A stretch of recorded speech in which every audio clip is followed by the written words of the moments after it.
When President Cyril Ramaphosa announced a lockdown on the 23rd of March 2020, a feeling of anxiety loomed across the country. And for couples who were planning to get married this year, the impact was immediate and forced them into a panic. Not only did they worry about the coronavirus itself, but also felt uncertainty about their nuptial plans. This is Tasso Anastidis and Shanine Coles, and Avantika Seeth and Hashin Patel. They are two couples who were forced to postpone their weddings. So I remember it exactly the way it happened, and like it was yesterday. We were sitting on this very couch you see us on, and Shanine and I were both in just utter shock. And it's a combination of feelings. You become overwhelmed with, shock, concern, anxiety, all of those feelings, and tears. When all of that subsides, you realize you've got to make 101 phone calls to 101 suppliers, guests, and all of that, and just tell them, look, guys, as you know, and as you expect, we have to postpone. And it was a strange process. Obviously, these are unprecedented times. I spent the entire Monday morning phoning all the suppliers. So, yeah, it was traumatizing. I think I cried a lot, actually, and just kind of balled up into tears. And what else can you do in that moment? And it took a long time for me to sort of make peace with it.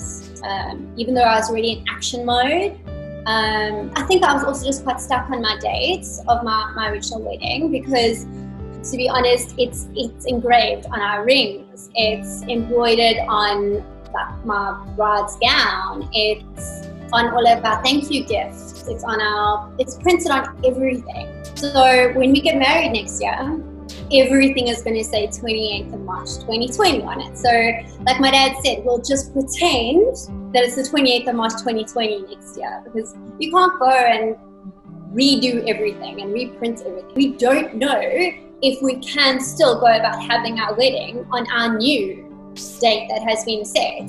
And I think the concern is, if we had to postpone a second time, what are the implications going to be then? Everyone was very helpful the first time around. We don't know what's going to happen the second time around, because businesses are taking a knock right now. So there's a lot of concern. Obviously there were news reports, media reports from early December about the virus hitting China. And at that point, obviously, I think all of us were in disbelief that it would ever come to our shores and that we'd be impacted in this way. I don't think anyone could have anticipated a global pandemic happening, right? But towards the end of February, beginning of March, I think that's when we really started discussing seriously the possibility of having to postpone our wedding. So I think we had sent the message out to our family in March, mid-March, towards the end of March, just before the lockdown, that we had decided to cancel. For both couples, the ceremonial part of being wed was of cultural importance. So because obviously it's going to be a Hindu wedding, we do things big, we do things large. We have our functions days before, and we have those functions that we obviously have to cater for. So there's those costs involved, and then obviously our actual wedding ceremony and wedding day, where we were going to serve lunch and seat our guests, and it was going to be quite special for us. We're very close to our family and our friends, and we really wanted them to be there, and so that's why our numbers, we were looking at about 350 people. For now, we're looking at the possibility of just 50 people, given that funerals are allowed to have 50 people, So we gauging our way forward in terms of government regulations, and we're trying to align our plans towards that, because obviously we want to ensure that we are abiding by the rules and we're being safe. According to statistics, the South African wedding industry is worth over 20 billion rand. Experts say the impact of COVID-19 and the lockdown on the industry has been massive. The wedding industry is an industry that whilst worth many billions of rands, is made up of small entrepreneurs, the majority of it. And so these small entrepreneurs are now scrambling to see whether or not they have a future in this industry, and the knock-on effect of this lockdown of the last 8 weeks has been huge to them. Many businesses in the wedding industry have turned to expanding their services in order to make an income, including the renowned Precious Tamaha, also known as Precious the Planner. So what I've done is, I have to reinvent myself all the time, be innovative. So I launched my business, which I actually launched last year, but now I have the time. So it's called Blooms by Precious. And I literally, because, my job and my passion is making people happy.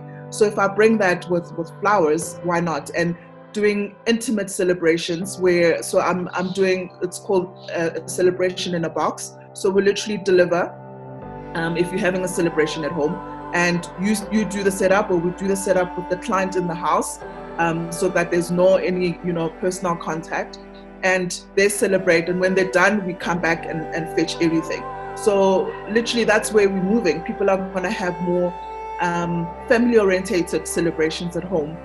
She also ventured into catering and decor for funerals and memorials. It's called the Perfect Sendoff. That's our company name. And so it's flowers, it's catering, so food also delivered, boxed, or takeaway for the family members that are there. And so a beautiful setup, food, flowers, and we come back and collect, and the work is done. It's very sensitive also, because I really don't want to dilute the brand that I've built for so long.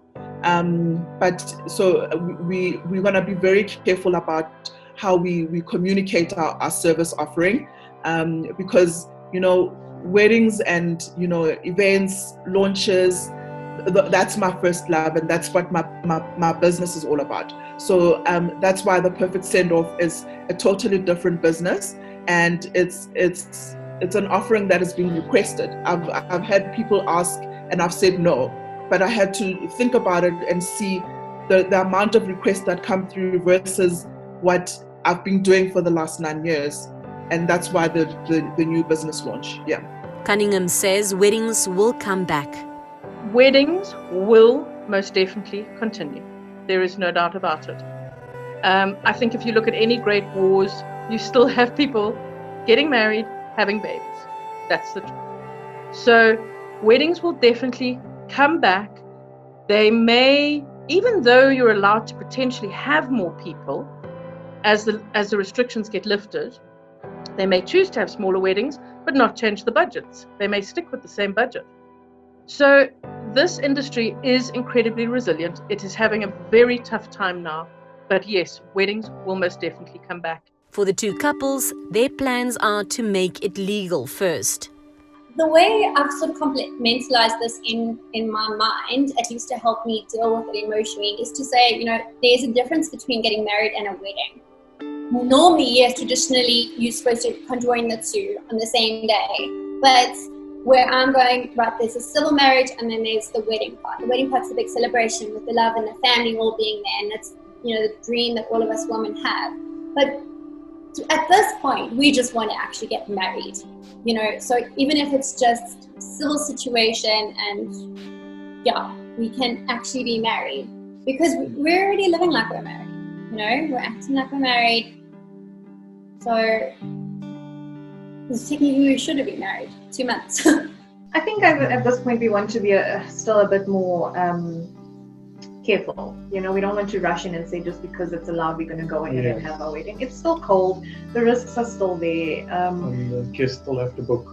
Yeah, and also, everyone will be in masks, and it will be quite a thing to still engage with people in that way and have a wedding in that way. So how do you do that? You can't imagine. So I think for now we're willing to hold off at least throughout the winter period,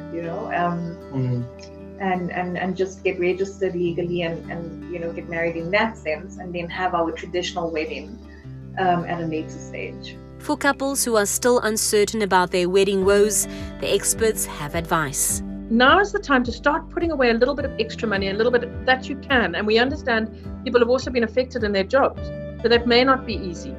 But look online, research everything that you can now online. Have Zoom calls with service providers. And for those brides that were planning their weddings or having their weddings, within that month of April and May, absolutely devastating for them. But use this time to really cement your relationship with your other half, and use this time to plan your life after that date of the wedding, because the wedding is just one day. It's the next 20, 30, 40, 50 years that you've got to remember about. I think when people force the situation and still want to do something with smaller numbers, we don't know when we'll be able to have gatherings. So a lot of people are making those decisions based on a feeling and being hopeful. But I think at the moment, if there's money at stake and financial implications, you have to think rather waiting.